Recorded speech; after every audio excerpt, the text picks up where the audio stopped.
সুবহানাল্লাহ বললেন না? আপনারা কি মনে করতেছেন যে সমস্ত কর্মী নেতাগরক থুয়া প্রধানমন্ত্রী বাংলাদেশ থেকে ভারতত চলে গেছে? আমাকে নবী হাসরের ময়দানে আল্লাহ তখন আমাকে ধরে ধরে জাহান্নামত দিবে, তখন নবী পলে যাবি? কি মনে হয়? আল্লাহ রাসূল বলেছেন, আল্লাহ আমার সমস্ত উম্মতের যত পাপ আছে সব পাপ আমাকে দাও, আমার সমস্ত উম্মতকে মাফ করে তুমি জান্নাত দাও, আমার সমস্ত উম্মত জান্নাতে যাবে, আমি রাসূল খুশি হব। আমি ততক্ষণ জান্নাতে ঢুকবো না যতক্ষণ আমার উম্মতেরা জান্নাতি না হবে। নবীর সিরাতের 23 বছর জিন্দেগি, আল্লাহর কোরআন, এই কোরআনের প্রথম শব্দই হলো ইকরা, মানে পড়ো। আল্লাহর কোরআনকে যদি আমরা পড়তে পারি, কোরআনকে যদি আমরা ধরতে পারি, কোরআনকে যদি আমরা গ্রহণ করি, তাহলে আল্লাহর নবীর সিরাত আমাদের জানা ভালো হবে। জোরে কোন কথা ঠিক কিনা বাজান? নবীর সিরাতের মধ্যে প্রথম 13 বছর হলো মক্কায়, 23 বছরের মধ্যে 13 বছর হলো মক্কায়, আর 10 বছর হলো মদিনায়। আপনার কি বিরক্ত হচ্ছেন? তাহলে গুরুত্বপূর্ণ কথা তো একটু গুরুত্ব দিয়ে শোনা লাগবে। সিরাতের 23 বছরের 13 বছর কোথায়? মক্কায়। 13 বছর হলো মক্কায়, আর 10 বছর হলো মদিনায়। এই 13 বছরের প্রথম 2 বছর নবী তার নবুয়তকে গোপন রাখলেন। নবী যে নবী হয়েছেন এরা প্রথম 2 বছর গোপন রাখলেন, গোপনে কলেমার দাওয়াত দিলেন। আল্লাহ রাসূল, আল্লাহ বলেন, ইয়া রাসূলুল্লাহ, গোপনে শুধু দাওয়াত দিলে হবে না, প্রকাশ্যে আপনি যে আল্লাহর নবী এটা প্রকাশ করতে হবে। আল্লাহ রাসূল বললেন, কার কাছে প্রকাশ করব? বলে, আপনারা আপনজনের কাছে আগে প্রকাশ করেন। সর্বপ্রথম আমাদের নবীকে যিনি বিশ্ব নবী হিসেবে স্বীকার করেছেন তার নাম হলো খাদিজাতুল কুবরা। জোরে কান সুবহানাল্লাহ।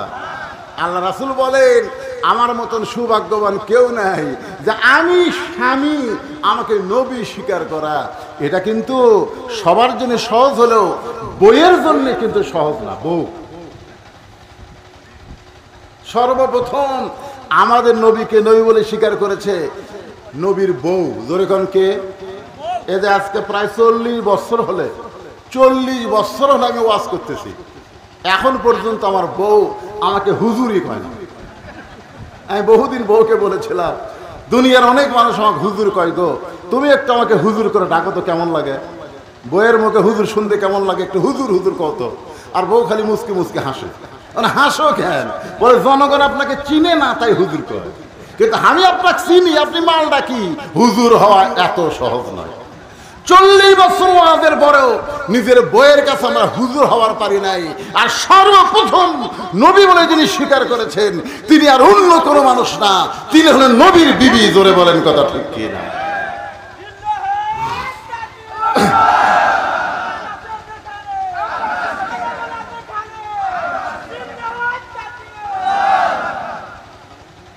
আল্লাহর বান্দারা খেয়াল করেন, তার মানে নবী ভিতরেও যেমন বাহিরেও তেমন। আল্লাহ এই কারণেই বললেন, লাকাদ কানা লাকুম ফি রাসূলিল্লাহি উসওয়াতুন হাসানা। যদি তোমরা সফলতা অর্জন করতে চাও তাহলে দুনিয়ার পাঁচশো নেতার আদর্শকে তোমরা বাদ দিয়া মুহাম্মদ রাসূলকে তোমাদের আদর্শ হিসাবে গ্রহণ করে না। সুবহানাল্লাহ বললেন না? আপনারা কি মনে করতেছেন যে সমস্ত কর্মী নেতাগরক থুয়া প্রধানমন্ত্রী বাংলাদেশ থেকে ভারতত চলে গেছে? আমাকে নবী হাসরের ময়দানে আল্লাহ তখন আমাকে ধরে ধরে জাহান্নামত দিবে, তখন নবী পলে যাবি? কি মনে হয়? আল্লাহ রাসূল বলেছেন, আল্লাহ আমার সমস্ত উম্মতের যত পাপ আছে সব পাপ আমাকে দাও, আমার সমস্ত উম্মতকে মাফ করে তুমি জান্নাত দাও, আমার সমস্ত উম্মত জান্নাতে যাবে, আমি রাসূল খুশি হব। আমি ততক্ষণ জান্নাতে ঢুকবো না যতক্ষণ আমার উম্মতেরা জান্নাতি না হবে।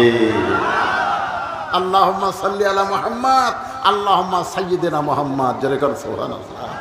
ভাইজান, এমন একজন নবী আমরা পাইছি যে নবীর ভিতরেও যেমন বাহিরেও তেমন। মা খাদিজা সর্বোত্তম নবী হিসাবে স্বীকার করলেন। আব্বা আব্বা করে ডাকে ফাতেমা, তাই মনে হয় নবী বলে স্বীকার করেনি? আপনাদের কি মনে হয়? আমি সিরাতের আলোচনা করতেছি। মা খাদিজা ঈমান গ্রহণ করলেন। পুরুষের মধ্যে সর্বোত্তম ঈমান গ্রহণ করলেন আবু বকর, আর ছোট বাচ্চাদের মধ্যে সর্বোত্তম ঈমান গ্রহণ করলেন হযরত আলী। মেয়েদের মধ্যে সর্বোত্তম যিনি ঈমান গ্রহণ করছে তার নাম কি? খাদিজাতুল কুবরা। জোরে কান, তার নাম কি? আর পুরুষদের মধ্যে যিনি সর্বোত্তম ঈমান গ্রহণ করছে তার নাম হলো আবু বকর বয়স্ক, আর ছোট বাচ্চার মধ্যে যে ঈমান গ্রহণ করছে তার নাম হলো হযরত আলী। একটু খেয়াল করবেন, নিজের পরিধির মধ্যে কলেমার দাওয়াত দিলেন, আপনজনেরা গ্রহণ করলেন, আবার অনেকের কাছে কলেমার দাওয়াত দিলেন, তারা গ্রহণ করল না। এরপরে আল্লাহর নবী প্রকাশ্যে কলেমার দাওয়াত দেওয়া যখন শুরু করলেন তখন নির্যাতন শুরু হয়ে গেল। এমনকি যারা ঈমান গ্রহণ করেছে তাদের মধ্যে অনেকে গরিব ছিল। এই গরিবের মধ্যে ছিল একটা মহিলা, তার নাম হলো সুমাইয়া, একটা পুরুষ, তার নাম হলো ইয়াসার। ওই সুমাইয়া আর ইয়াসারের একটা সন্তান ছিল, তার নাম হলো আম্মার। এই তিনজনকে ঈমান গ্রহণ করার অপরাধে এত নির্যাতন করেছে, মাকে হত্যা করেছে, বাবাকে হত্যা করেছে, ছেলের সামনে, যে ছেলের সামনে সুমাইয়াকে হত্যা করেছে, বাবা ইয়াসারকে হত্যা করেছে। আবু জেহেল বলতেছে, আম্মার একটা বার বল আল্লাহ নবী মানি না, আল্লাহ নবী মানি না। তোর মাকে হত্যা করা হয়েছে, তোর বাবাকে হত্যা করা হয়েছে, কিন্তু আমরা তোকে হত্যা না করে ছেড়ে দিব। আম্মার চিৎকার করে বলে, রে মক্কার কাফেররা শোনো, নবীর সোনার চেহারা কেউ যখন দেখে নবীর কলেমা গ্রহণ করে তার পক্ষে জীবন দেওয়া সহজ হবে, কিন্তু ঈমান ত্যাগ করা বড় কঠিন হবে। 13 বছরে কলেমার দাওয়াত দিতে দিতে মাত্র 320 জন, কয়জন? 320 জন 13 বছরে। তার মধ্যে 17 জনকে কাফেররা পিটাই মারিছে। তার 13 বছরে আবাদ করা ফসল কি? 320 জন, 17 জনকে হত্যা করছে, আর থাকলো কয়জন? 303 জন। এই 303 জন নিয়ে 13 বছরের জীবন শেষ। আল্লাহ হুকুম করলেন, হুজুর আর মক্কা থাকা যাবে না, আপনি মদিনাত হিজরত করেন। মদিনাত কি করেন? হিজরত করেন। আল্লাহ রাসূল মদিনায় হিজরত করলেন। হিজরতের পরে কয় বছর? জোরে বলেন, কয় বছর? 10 বছর। তাহলে 13 বছরে মুসলমান হলো 320 জন, আর 10 বছরে মদিনায় কি করলেন আল্লাহ নবী? একটু শুরুটা শুনেন। প্রথম আল্লাহ নবী মদিনায় এসে সর্বপ্রথম একটা ঘর বানালেন, যে ঘরের নাম হলো মসজিদে কুবা। সর্বপ্রথম মদিনায় যে মসজিদটা তৈরি করছেন আল্লাহ নবী, সে মসজিদের নাম হলো মসজিদে কুবা। যেই মসজিদের মধ্যে 2 রাকাত নামাজ পড়লে আল্লাহ খুশি হয়ে একটা উমরা হজের সওয়াব দিয়ে দেয়। আল্লাহ তাআলা নবীকে 5 ওয়াক্ত নামাজ দিলেন। সে 5 ওয়াক্ত নামাজ তো পাইছেন নবী মক্কায়, নবুয়তের 10ম বৎসরে মেরাজের রাতে। কিন্তু নবী তো মক্কাত নামাজ পাইছে, কিন্তু নামাজ তো কায়েম করতে পারেন নাই। নামাজ খালি পড়লে হবে না, নামাজ কায়েম করা লাগবে। নামাজটা কায়েম করলেন নবী মদিনায়। জোরে কান সুবহানাল্লাহ। আমাদের বাংলাদেশে কিন্তু নামাজ কায়েম নাই। আপনাদের মসজিদ আছে না নাই? এ জোরে কান আছে না নাই? তো মসজিদে কায়েম যদি থাকতো তাহলে কিন্তু সমস্ত মুসলমানকে নামাজ পড়া লাগতো। জোরে কান কথা ঠিক কিনা? আর কায়েম নাই, যার মনে চাই পড়ে, না চাই না পড়ে। হ্যাঁ, আরে যাচ্ছে, আচ্ছা দাও দাও দাও, তাহলে ভটভটিটা বন্ধ হয়ে গেল। এরা আসার পর থেকে ওয়াজ করে শান্তি পাওয়া যাচ্ছে না। একটু জিকির করে, লা ইলাহা ইল্লাল্লাহ, লা ইলাহা ইল্লাল্লাহ, লা ইল্লাল্লাহ, লা ইলাহা ইল্লাল্লাহ, লা ইলাহা, লা ইলাহা ইল্লাল্লাহু মুহাম্মাদুর রাসূলুল্লাহ সাল্লাল্লাহু আলাইহি ওয়াসাল্লাম। ভাইজান, সময়ের দিকে খেয়াল করে, বিশাল লম্বা নবীর 23 বছরের জিন্দেগি, প্রত্যেকটা পরতে পরতে ওয়াজ আছে, জোরে করা ফেরা নাই। কিন্তু আমি মক্কার 13 বছর জিন্দেগিকে শর্টকাট করে চলে আসলাম মদিনায়। কারণ বাংলার মুসলমান এতদিন মক্কার ইসলামকে গ্রহণ করেছে, মদিনার ইসলামকে গ্রহণ করতে পারে নাই। কারণ মক্কার ইসলাম হলো নির্যাতনের ভিতর দিয়ে ইসলাম প্রচার করা, আর মদিনার ইসলাম শুধু নির্যাতন না, ওরা মারবার আলে ধরে মারবি ধরে, কোন কথা ঠিক কি না? খুব খেয়াল করবেন। এজন্য মদিনা একটু সময় বেশি নিয়ে আপনাদেরকে বোঝানোর জন্য আমি আলোচনা করতেছি। প্রথম এসে আল্লাহ রাসূল একটা ঘর বানালেন, মসজিদ। এই আবার কথা কি হয়,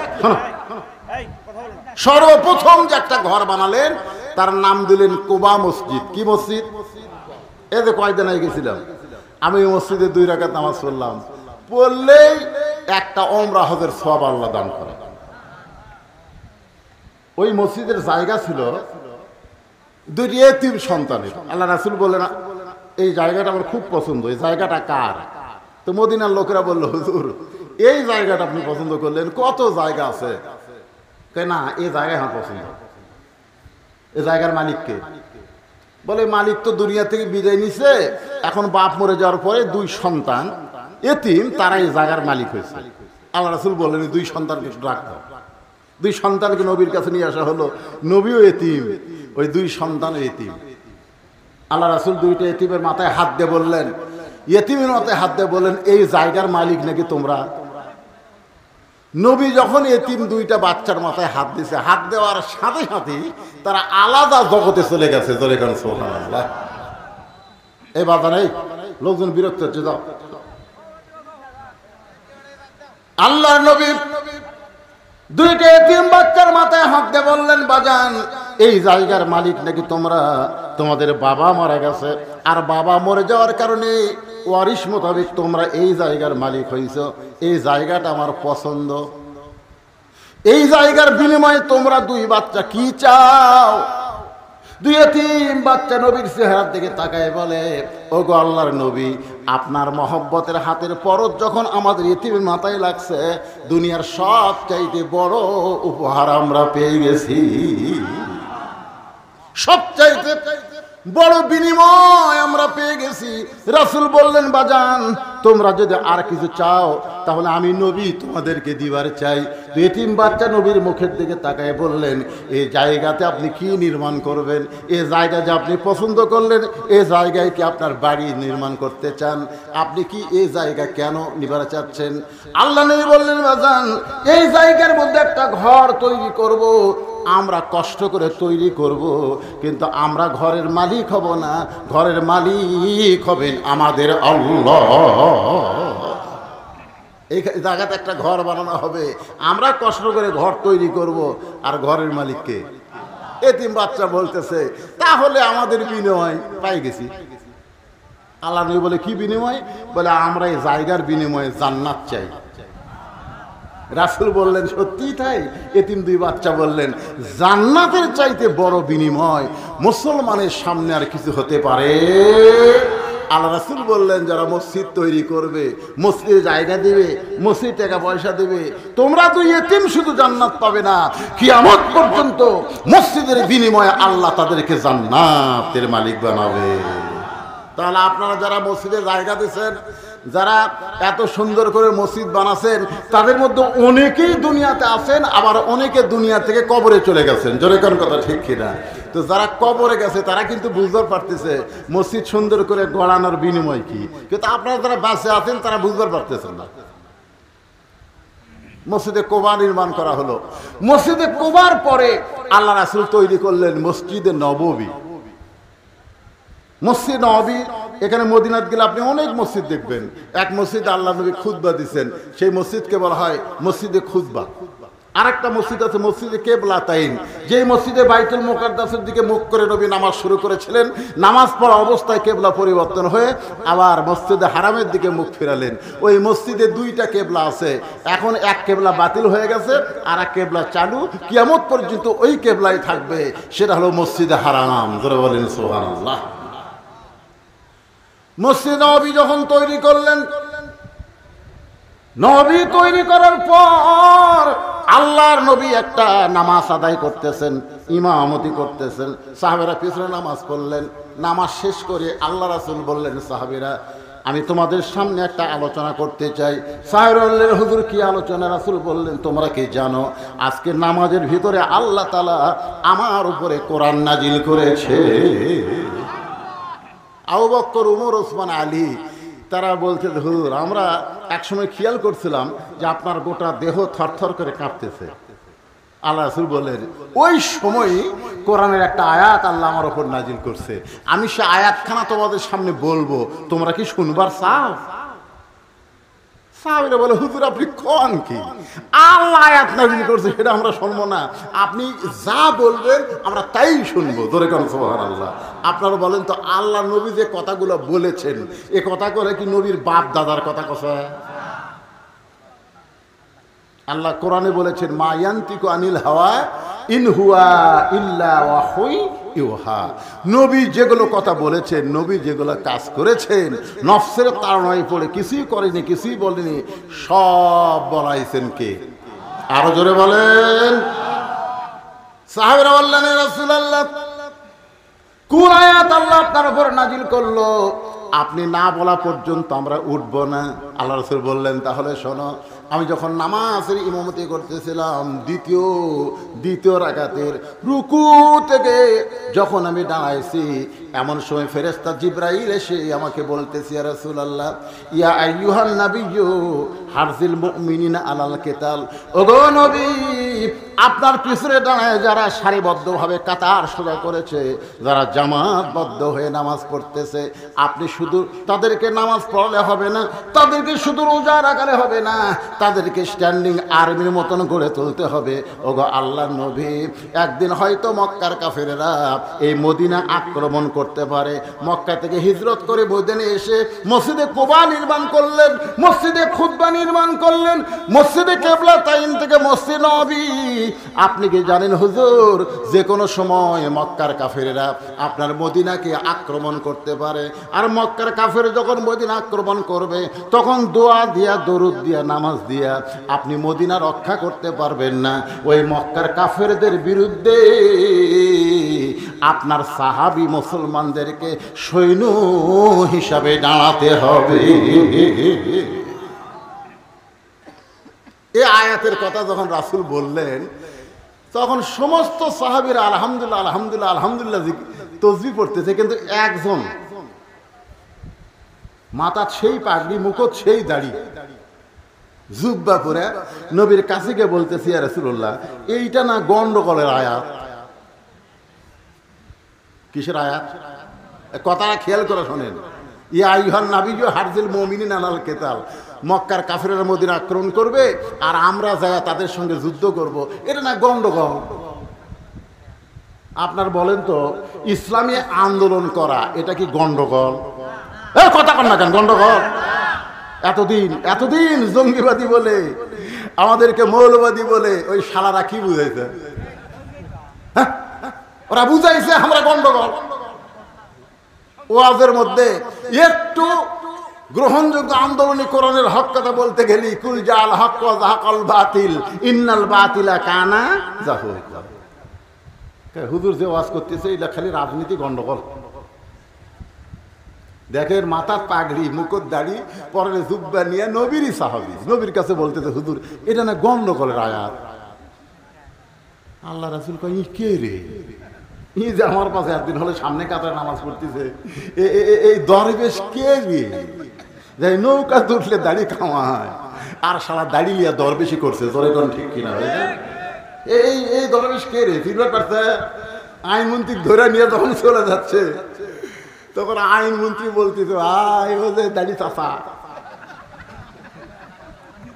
তখন এই পুলিশেরা কয়, ওটা কে রে? হায় হায়, অ্যাক্সিডেন্ট না, এটাই সালমান এফ রহমান। এই হুঁকড়া দাড়ি ফুটে গেল, কামা আছে কি? আল্লাহ রাসূলই চিন্তা পড়ে গেল, মাথার পাগড়ি, মুকুট দাড়ি, পরনে জুব্বা, আর কোরআনের আয়াতকে বলে গন্ডগোলের আয়াত। ই কে রে? কিয়ামত পর্যন্ত যারা হকের বিরুদ্ধে চারণ করবে, ইসলামী আন্দোলনকে গন্ডগোল বলবে, কোরআনের আইন চাওয়াকে রাজনীতি বলবে, এরা কে রে? তোর এখন কথা ঠিক কে? এরা কে? এমন সময় আল্লাহ তাআলা আবার আয়াত নাযিল করলেন নবীকে জানানোর জন্য। আল্লাহ বললেন, ওয়ামিনান নাসি মাইয়াকুলু আমান্না বিল্লাহি ওয়া বিল ইয়াউমিল আখিরি ওয়া মা হুম বিমুমিনিন। এরা নামাজ পড়বে, এরা রোজা করবে, এরা আল্লাহকে বিশ্বাস করবে, আখিরাতকে বিশ্বাস করবে, কিন্তু কোরআনের আইনকে, কোরআনের সংবিধানকে গ্রহণ করবে না। আল্লাহ বলতেছেন এরা মুমিনই হইতে পারে নাই, এরা হলো মুনাফিক। এরা মুমিনই না, এরা হলো মুনাফিক। তাহলে যিনি বলতেছেন এটা গন্ডগোলের আয়াত, এর নাম হলো উবাই ইবনে খালফ। নাম কি? উবাই ইবনে খালফ। সবচাইতে বড় মুনাফিক, সবচাইতে বড় মুনাফিক। একটু মনোযোগ দিয়ে শুনবেন। বদরের যুদ্ধ হয়ে গেছে, এই মদিনা জীবনের মধ্যে মক্কার কাফেররা মনে করতে থেকে আমরা মনে করছিলাম হিজরত করে যায় কাম বন্ধ করবি, কিন্তু এখন শুনতেছি ওরে বাবা রে, মক্কা থেকে হিজরত করে যায় বসে নাই রে, এখন আবার মদিনাকে কোরআন দিয়ে রাষ্ট্র গঠন করবার চাই, এক দুনিয়ার থেকে উৎখাত করা লাগবে। আবু জেহেলের নেতৃত্বে বদরের যুদ্ধ। রাসূল বলে, আল্লাহ আমাকে তরবারি নেই, ঘোড়া নেই, খাওয়া নেই। আল্লাহ বলতেছেন, নাসরুম মিনাল্লাহি ওয়া ফাতহুন কারীব ওয়া বাশশিরিল মুমিনিন। ওগো নবী, আপনার কিছু না থাকলে কি হবে? মুমিনদের আমি আল্লাহ রয়েছি। ধরে কোন ঠিক কি না? বদরের যুদ্ধে রাসূল বললেন যে মক্কার কাফেররা আমাদের মদিনাকে আক্রমণ করবে, আমরা শান্তিপ্রিয়, আমরা শান্তিপ্রিয় জাতি, আমরা কারোর সঙ্গে গন্ডগোল করতে পারি না। ওরাই আসতেছে আমাদেরকে মদিনা থেকে উৎখাত করার জন্য। আল্লাহ তাআলা আমাদের উপরে জিহাদ ফরজ করেছে, তোমরা কারা কারা জিহাদের ময়দানে যাওয়ার চাও? সাহাবীদের মধ্যে হতে হতে 311 জন হয়ে গেল। কয়জন? 311 জন সাহাবীদেরকে নিয়ে নবী যখন জিহাদের ময়দানে রওনা দিবে, এমন সময় ছোট্ট 2 বাচ্চা নবীর সামনে এসে বলতেছে, ইয়া রাসূলুল্লাহ, আমরাও আপনাদের সঙ্গে যাবার চাই। আর রাসূল বললেন, বাজান আমাদের সঙ্গে যাবার চাইলে হবে না, আমরা কোনো খেলা করবার যাচ্ছি না, আমরা কাফেরদের বিরুদ্ধে যুদ্ধ করতে চাই। 2 বাচ্চা বলে, আমরাও যুদ্ধ করব। আল্লাহ রাসূল বললেন, যুদ্ধ করতে গেলে একটা বয়স লাগে, একটা মাপ লাগে। আর্মি হতে গেলে একটা বয়স লাগবে, একটা মাপ লাগবে। যেরকম কথা ঠিক কিনা? এখন আল্লাহর পথের সৈন্য হতে, হিজবুল্লাহ হবার গেলে কমপক্ষে 5 ফুট লম্বা হওয়া লাগবে। তো বলে, হুজুর তাহলে আপনি আমাকে মাপ দেন। আল্লাহ রাসূল কয়, 2 পুষকে কি কয়, 5 ফুট বুঝি না। তো বেলালকে বলে, বেলাল মাপের কাঠিটা নিয়ে আসো তো। হযরত বেলাল যখন মাপের লাঠি ধরছে, বলে আসো। তো বড় ভাই মুয়াস এসে লাঠির কাছে পায়ের বুড়ো আঙ্গুলে ভর দিয়ে খাড়া হচ্ছে। বুড়ো আঙ্গুলে ভর দিয়ে আঙ্গুলের ভর দিছে, দিয়ে খাড়া হয়ে মাথা পর্যন্ত, লাঠি মাথা পর্যন্ত মাথা ঠেকাইছে। রাসূল বলতে, খালি মাথা ঠেকালে হবে না, আঙ্গুলে ভরতে দাঁড়াইছে কেন? মুয়াজ বলতে, হুজুর ওরা ফানা আলাকা যিকরাক। যেরকম সুবহানাল্লাহ, আপনাকে আল্লাহ অনেক উপরে রাখছেন, আপনি উপর দিকে তাকাবেন, নিচের দিকে তাকান কেন? আপনি মাথাটা দেখেন তো ঠিক আছে কিনা, মাপ ঠিক আছে কিনা, তলে আমি কি করতেছি ওটা দেখার দরকার আছে?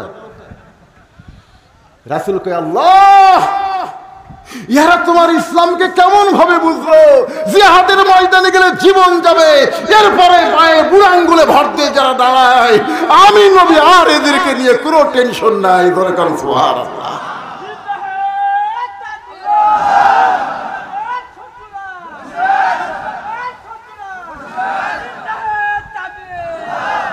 কোরআনের শত্রুরা হুঁশিয়ার হয়ে গেছে, 1 টাকা খুঁজে পাওয়া যাচ্ছে না। জোরে কোন কথা ঠিক কিনা? ইসলামের শত্রুরা হুঁশিয়ার হয়নি। আমাকে এলাকা যারা সিনা টান করে বেড়াতো একটাও নেই। একদিন আমি একটা দেখা পেলাম, দেখি মাথা নিচু করে হাঁটতেছে, মনে মেয়ে মানুষ হচ্ছে। গেলাম, কে ভাই খবর কি?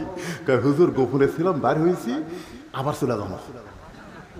আর কথা নাই ভাই, দূরে হয়ে গেছে রে, মুখ একেবারে মুখ ইয়ের মধ্যে লুকে দিছে। এরা হুঁশিয়ার সাবধান ঠিকই আছে, বলে কার কথা ঠিক, কিন্তু আমরা ঠিক হতে কিনা সেটা দেখে। আল্লাহর বান্দার একটু খেয়াল করেন। রাসূল বললেন, ঠিক আছে, তোমার মাথার দিকে খেয়াল করে তোমাকে আমি জিহাদের ময়দানে গ্রহণ করে নিলাম। 312 জন হচ্ছে, জোরে কোন কয়জন? মুহাব্বিস বলে, ভাইজান কি আল্লাহ রাসূল আপনাকে জিহাদের ময়দানে যাওয়ার সুযোগ করে দিল, কিন্তু দুই ভাই আমরা কি নিয়ত করে বের হয়েছি, আপনি গেলে হবে না, আমিও সঙ্গে যাবার চাই। বড় ভাই বলতেছে, তুই ছোট, তুই কি মাপে হবার পারবি? আমি মাপে হয়েছি বুড়া আঙ্গুলে ভর দিয়া, আর তুই আমার চাইতে 4 আঙ্গুল ছোট, তুই কেমনে হবি? দৌড়ে গিয়ে রাসূলের সামনে দাঁড়ায় বলে, হুজুর আমার ভাই মাপে হওয়ার পারে, কিন্তু শক্তিতে আমার সাথে পারে না। বহুদিন কুস্তি করেছি, কোনদিন কুস্তি করতে গিয়ে আমার বড় ভাই আমাকে নিচে ফেলাতে পারে নাই, আর শরীর লম্বা কিন্তু গাওয়াত বল নাই। হুজুর আপনি আমাকেও জিহাদের ময়দানে যাওয়ার অনুমতি দেন। আল্লাহ রাসূল চোখের পানি বের করে বলে, তুমি ছোট ভাই হয়ে বড় ভাইয়ের সঙ্গে কুস্তিতে পারবে? বলে, বিশ্বাস যদি না হয় তাহলে আপনি আমাদের লাগায় দেন। এবার মুয়াজকে বলে, রে মুয়াজ, তোমার মুহাব্বিস ভাই তোমার সঙ্গে কুস্তি করতে চাই। বলে, হুজুর আমার সঙ্গে যাবে, কিন্তু এই বেটাকে আমার সাথে পারবে নাকি? এখন দুই ভাই কুস্তি করতেছে, ছোট ভাই বড় ভাইয়ের কানে কানে বলতেছে, ভাই যান, আল্লাহ রাসূল তোমাকে মাফে অনুমতি দিয়েছে, এখন তুমি নিচে পড়ে গেলে আর তোমার কোনো সমস্যা নাই। ভাই কাফের বেঈমান যদি প্রথম দিক থেকে পূর্ব দিক থেকে নবীকে লক্ষ্য করে তীর মারে, তুমি না হয় নবীর সামনে গিয়া ঢাল হয়ে দাঁড়ায় যাবে, কিন্তু পিছন দিক থেকে কেউ যদি তরবারি মারে, বলো সেই দিকে কে দাঁড়াবে? তুমি নবীর ডানে থাকবা, আমি নবীর মায়ের বামে থাকবো। আল্লাহর নবী দুনিয়াতে থাকবে, আর দুনিয়ার কোনো কাফের নবীর গায়ে তীর মারবে, তরবারি মারবে। আমরা দুই ভাই এটা কখনোই হতে দিব না। নবী তোমাকে মাফে জিহাদের ময়দানে যাওয়ার হুকুম দিছে, ভাই একটু দুর্বল হয়ে নিছে পড়, আমিও জিহাদের ময়দানে যাবার চাই। বড় ভাই দুর্বল হয়ে যখন পড়ে গেছে, এমন সময় আল্লাহ রাসূল বললেন, উঠো, তোমাকেও জিহাদের ময়দানে যাওয়ার হুকুম দেওয়া হলো। 313 জন সাহাবী নিয়ে নবী বদরের প্রান্তরে এই যুদ্ধে আল্লাহ মুসলমানের বিজয় দিল। এরপরে উহুদের জিহাদের ময়দানে আল্লাহ নবীকে তারা শহীদ করার চেষ্টা করলো। আবু জেহেলের বেটা ইকরামার নেতৃত্বে উহুদের ময়দানে যুদ্ধ হলো। প্রথম দিকে মুসলমান বিজয় লাভ করেছিল, কিন্তু আমি নিজের চোখে দেখলাম যে দুইটা পাহাড়ের মাঝখানে নবী 80 জন সাহাবীকে বলেছিল, কোনো অবস্থাতেই তোমরা জায়গা ছাড়বা না। ওই জায়গাটা আমি নিজের চোখে দেখলাম। এখানে 80 জন মুসলমান যদি দাঁড়ায় থাকে সজাগ হইয়া, দুনিয়ার কোনো কাফের বেঈমান মুসলমানদেরকে আক্রমণ করতে পারবে না। কিন্তু কাফেররা ঠইকা গিয়ে ওদের সম্পদগুলো সব ফেলে দিয়ে যখন চলে গেছে, এমন সময় আমিরের কথা ভুলে গিয়া, নেতার কথা ভুলে গিয়া, এই দুনিয়ার সম্পদ গনিমতের মাল খেয়াল করে যখন কুড়াতে যায়, এমন সময় খালিদ বিন ওয়ালিদের নেতৃত্বে একদল কাফের ওই দিক দিয়ে ঢুকে মুসলমানের একটা প্রথম পরাজয়। এই জিহাদের ময়দান হলো উহুদের ময়দান। ওখানে 70 জন মুসলমান শহীদ হয়ে গেছে। তার মধ্যে নবীর চাচা আমির হামজাও ছিল। একেবারে উহুদের পাহাড়ের পাশেই ওই সোহাদায়ে উহুদ, যেখানে 70 জন সাহাবী শুয়ে আছেন। আর আমির হামজাকে বলা হয় সাইয়্যিদুস শুহাদা, সমস্ত শহীদদের সর্দার। ধরে কর সুবহানাল্লাহ। জিহাদের ময়দানে আমির হামজার বুক চিরে কলিজা বের করা হয়েছে, কলিজা চাবাইছে, তাকে এইভাবে নির্মম ভাবে দুনিয়া থেকে নিয়ে গেছে। যখন নবী কাঁদতেছিল, এমন সময় আল্লাহ পাক আয়াত নাজিল করে বললেন, হুজুর আপনি কাঁদবেন না। ওয়ালা তাকুলু লিমা ইউকতালু ফি সাবিলিল্লাহি আমওয়াত বাল আহইয়া, যারা আল্লাহর জন্য নিজের জীবন দেয় তাদেরকে আমি আল্লাহ বলতেছি মৃত্যু বলো না, বরং সে চির জীবন লাভ করেছে। ওয়ালাকিন লা তাশউরুন, এটা সাধারণ মাথা দিয়ে বোঝা যায় না। জোরে কোন কথা ঠিক কি না? তারপর থেকে মুসলমানের আর কোনো পরাজয় নাই। মুসলমান বিজয় হতে হতে মক্কা বিজয়, সুবহানাল্লাহ বলেন। মক্কা বিজয় হলো 8ম হিজরিতে, মাত্র 8 বছরে 10,000 সাহাবী, 13 বছরে মাত্র 320 জন, আর 8 বছরে 10,000 সাহাবী নিয়ে নবী মক্কাত গেছে। তাহলে বোঝা গেল মক্কার জীবনে মুসলমান বাড়ে নাই, মদিনার জীবনে মুসলমান বেড়েছে। মক্কার জীবনে শুধু দাওয়াত দেওয়া হয়েছে, কিন্তু দাওয়াতকে কায়েম করা হয় নাই। আর মদিনার জীবনে কোরআন শুধু দাওয়াত ছিল না, কোরআনকে সংবিধান হিসেবে গ্রহণ করা হয়েছিল। বলে কোন কথা ঠিক কিনা? মদিনায় রাষ্ট্র হয়েছিল, রাসূল হয়েছিলেন প্রেসিডেন্ট। খুব খেয়াল করবেন ভাইজান, আল্লাহ রাসূল 23টা বছর আমাদেরকে দিয়েছেন, আমরা সেই সিরাতকে গ্রহণ করি। আমরা গ্রহণ করি রাসূলের জীবনে মক্কাও ছিল, রাসূলের জীবনে মাদানেও ছিল। জোরে কোন কথা ঠিক কিনা? সেই মদিনার জীবনে মক্কা বিজয় তখন হয়ে গেল। মক্কা বিজয় মনে করেন 5ই আগস্ট